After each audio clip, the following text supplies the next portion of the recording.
नमस्कारम। आयुर्वेदिक धन्वंतरी में आपका स्वागत है। बस 5 पत्ते और पेट की गर्मी, आंतों की गर्मी, धातु छीड़ता, धातु गिरना, पतले दस्त होना, गर्मियों के कारण पतले दस्त होना, लिकोरिया, कमर दर्द, एड़ियों का दर्द, जड़ से खत्म। जी हाँ, आप बिल्कुल सही सुन रहे हैं। आज मैं आपको जानकारी दूंगा कि किस प्रकार से आप शीशम के पत्तों से इन सभी रोगों को जड़ से खत्म कर देंगे, वो भी निःशुल्क रूप से। आपको मैं ये भी जानकारी दूंगा इन पत्तियों को किस मात्रा में लेना है, किस ऋतु में लेना है, किस समय लेना है और क्या है परहेज, जिससे आपको पूर्ण लाभ हो सके, और क्या है सही तरीका। तो सबसे पहले मैं आपको शीशम का पहचान करवा देता हूं, जो हमारे प्राचीन ग्रंथों में, प्राचीन नुस्खों में वर्णित है। ऋषि महात्माओं ने और हमारे आयुर्वेदाचार्यों ने जिसके बारे में खूब बखान किया है, कूट कूट के बखान किया है, वह दिव्य पौधा ये शीशम का दिव्य वृक्ष है। इसको आप ध्यान से देख लीजिए, पहचान लीजिए। हो सकता है आपके ग्रामीण इलाके में, आपके लोकल जगह पे इसका कुछ और नाम हो, लेकिन हमारे उत्तर भारत में, उत्तर प्रदेश में इसको शीशम कहा जाता है। और इसकी पत्तियां आप ध्यान से देख लीजिए, हल्की गोलाकार होती हैं, साथ में आगे की ओर नुकीली पत्तियां होती हैं। और इसके जो फल लगते हैं शुरू में ऐसे हरे हरे रहते हैं। यही फल कुछ दिन बाद बड़े हो जाएंगे और पक करके कुछ अलग कलर हो जाएगा, मटमैला कलर हो जाएगा। इसकी पत्तियां आप पहचान लीजिए। और मैं आपको ये भी जानकारी दूंगा कि बच्चों को, वृद्धों को और वयस्क को क्या है अलग अलग मात्रा, इन लोग के लिए इस पत्तियों की अलग अलग मात्रा क्या है। तो सबसे पहले मैं आपको इलाज बताता हूं पतले दस्त होने के। यदि किसी को पतला दस्त हो रहा है और आंतों में गर्मी है, तो इसका किस प्रकार से सेवन करना है। और पतला दस्त सिर्फ 2 खुराक में ठीक हो जाएगा, सुबह खाली पेट और शाम को खाली पेट। इसकी 5 पत्तियां बच्चों के लिए, 5 पत्तियां वृद्धों के लिए। अगर कोई वयस्क व्यक्ति है तो उसको आप इसकी पत्तियों को आप मिक्सी में या फिर सिलबट्टे पे पीस लीजिए और चटनी बना लीजिए, और उसको फिर आधे गिलास पानी में घोल लीजिए। फिर उसके बाद में छन्नी से छान के रोगी को पिला दीजिए। कैसा भी दस्त हो, जो बड़े बड़े एलोपैथ की औषधियों से नहीं ठीक हो रहा होगा, जो कई दिनों से चल रहा हो या अभी तुरंत का हो, सिर्फ 2 खुराक में पतले दस्त ठीक हो जाएंगे। और इसको लगातार 7 दिन तक सेवन करेंगे तो आंतों की गर्मी दूर हो जाएगी। अब आपको ध्यान ये देना है कि इसकी जो पत्तियां हैं, आप जब सेवन करिए तो गर्म पदार्थों का सेवन ना करिए, और इसकी पत्तियों को खाली पेट सेवन करिए। और इसको सेवन करने के बाद में आप 1 घंटे तक कुछ भी खाएंगे पिएंगे नहीं, पानी पी सकते हैं आप। ये तो हो गया आपका दस्त का इलाज।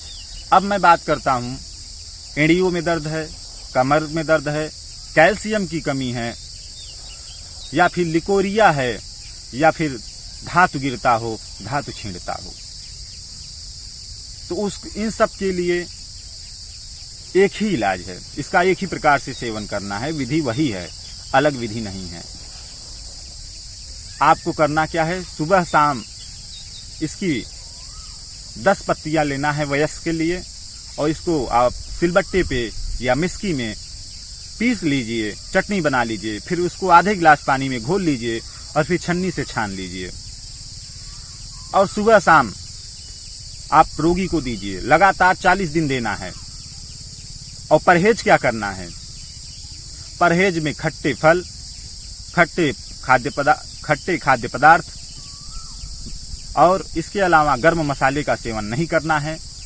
जिनको धातु गिरता हो, या जिनको स्वप्न दोष की दिक्कत हो, या कमर दर्द हो, एड़ियों में दर्द हो, लगातार 40 दिन सुबह शाम खाली पेट इसकी 10 पत्तियां सेवन करना है। और साथ में दोपहर के खाने के बाद में या फिर शाम को खाने के बाद में आपको 1 गेहूं के दाने के बराबर चूना, जो पानी वाला चूना हो, इसको आप आधे गिलास पानी में घोल के दीजिए, क्योंकि जितने भी ये रोग हैं सब में कैल्शियम की कमी हो जाती है। और ये जो पत्तियां हैं अर्थात जो शीशम पौधा होता है, औषधि होता है, इसका तासीर ठंडा है। यह पेट को हमारे ठंडक पहुंचाता है और आंतों को गर्मी से बचाता है। और धातु रोग, लिकोरिया रोग, एंडियो में दर्द, कैल्शियम की कमी, सब में एक ही कारण होता है कि गर्मी का बढ़ जाना, पित्त का बढ़ जाना, और यह पित्त को शांत करता है। परहेज मैंने बता दिया कि खट्टे फल नहीं खाना है, गर्म मसाले नहीं खाना है, अचार खटाई, आम का अचार भी नहीं खाना है। ये हो गया परहेज।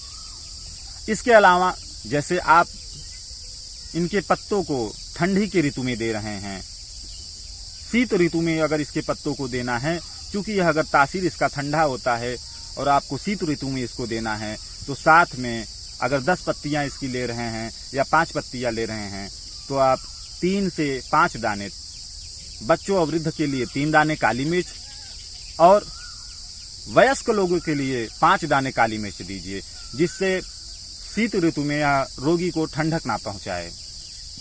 क्योंकि अगर शीत ऋतु में इसका तासीर ठंडा होता है, इसका ज्यादा सेवन करेंगे तो वह ठंडक पहुंचा सकता है, रोगी को शीत लग सकता है, कफ रोग हो सकता है। उससे बचने के लिए 5 दाना आपको काली मिर्च देना है या 3 दाना काली मिर्च देना है, रोगी के अनुसार।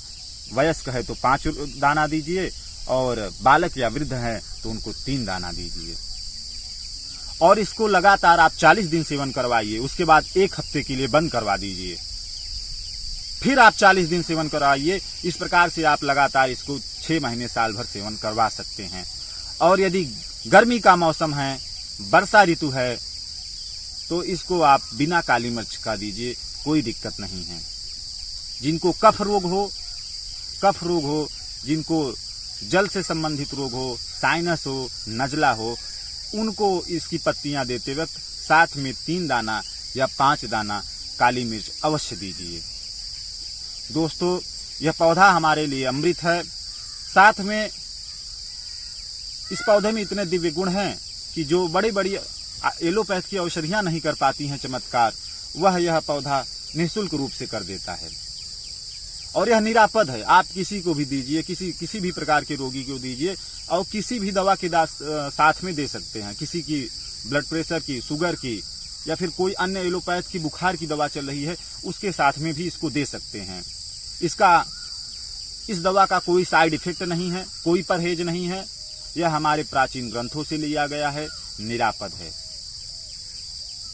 दोस्तों, आप अगला वीडियो किस रोग के निदान पे चाहते हैं, किस टॉपिक पे चाहते हैं, जरूर कमेंट करिए। साथ में आज के लिए इतना ही। आप हमारे वीडियो को लाइक करें, शेयर करें, सब्सक्राइब करें और बेल आइकन आप दबाना ना भूलिए। धन्यवाद।